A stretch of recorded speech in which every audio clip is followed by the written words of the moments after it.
मनन से मेरा जुड़ाव काफ़ी मैंने पहले नाम सुना था मनन का, और तकरीबन 6-7 साल पहले मेरा यहाँ पहली बार आना हुआ। तो जैसे ही मैं द्वार से भीतर घुसा, क्योंकि बाहर एकदम ट्रैफिक नॉइज थी, काफ़ी सड़कें चालू थी, बहुत ज़्यादा शोर हो रहा था, और जैसे ही मैं इस परिसर में इंटर हुआ तो बहुत एकदम ही ऐसा लगा कि मैं एक नई दुनिया में मैं आ चुका हूँ। और पूरा हरा भरा, इतनी यहाँ पर ग्रीनरी है और एक ऐसा वातावरण है यहाँ पर ध्यान के लिए कि आपको उसमें ज़्यादा एफर्ट नहीं करना पड़ता। ध्यान जो है स्वतः ही वहाँ पर यहाँ पर घटित होता है, ऐसा प्रतीत होता है।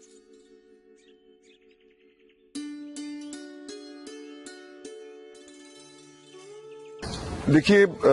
मेहसाना कम्यून एक अनुभव है, इसको मैं शब्दों में ज्यादा बयान नहीं कर सकता, लेकिन मैं ये कहूंगा कि आप अगर ध्यान में रुचि रखते हैं, ओशो ध्यान विधियों से जुड़ना चाहते हैं, तो एक बार यहाँ पर आकर खुद अनुभव करें, क्योंकि ये जगह मेरे बताने से आपको इतनी समझ में आने वाली नहीं है। और दूसरी बात यह है कि पूरे इंडिया में इतनी सुंदर, इतनी साफ सुथरी और एक ऐसी जगह जहां पर इकोनॉमिकली भी जो है आपको बहुत ठीक लगती है, बहुत ही वाजिब है। अब आप ये देखिए कि इतने कम पैसे में आप यहाँ 3 दिन रह सकते हैं, भोजन और उसमें सारी चीजें उसमें इंक्लूडेड हैं, और सारी चीजों का ध्यान रखा जाता है जिससे कि ध्यान करने वाले व्यक्ति को भीतर जाने में मदद मिले।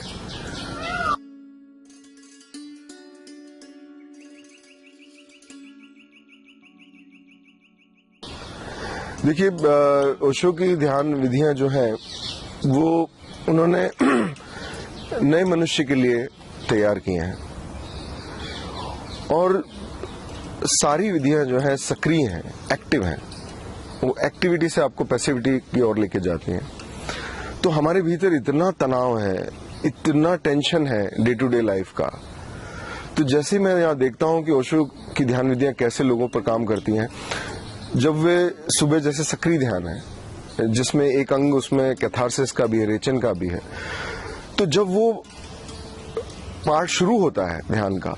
तो ऐसा लगता है कि जैसे विस्फोट हो गया, जैसे हमने लोग बिल्कुल गुब्बारा पूरा फूल चुका था और वो बस फूटने की तैयारी में था। तो यहाँ जो आप अगर देखें, जैसे मैं देखता हूँ, जब मैं पहले दिन आता हूँ तो लोगों के जब मैं चेहरे देखता हूँ जो नए लोग आए हैं, और जब वो जा रहे होते हैं यहाँ से कैंप के बाद, तब आप उनके चेहरे देखें तो जमीन आसमान का अंतर है। तो बस इतनी सी बात से मैं बता सकता हूँ कि विधियां कैसे काम करती हैं, कि जब पूरा तनाव, चेहरा, फेस ऐसा लगता है जैसे मास्क हो, बॉडी एकदम टाइट, और जब यहाँ से जाते हैं तो आप देखिए उनकी चाल, उनकी हंसी और उनके चेहरे पे जो रौनक है वो बहुत ही अलग होती है।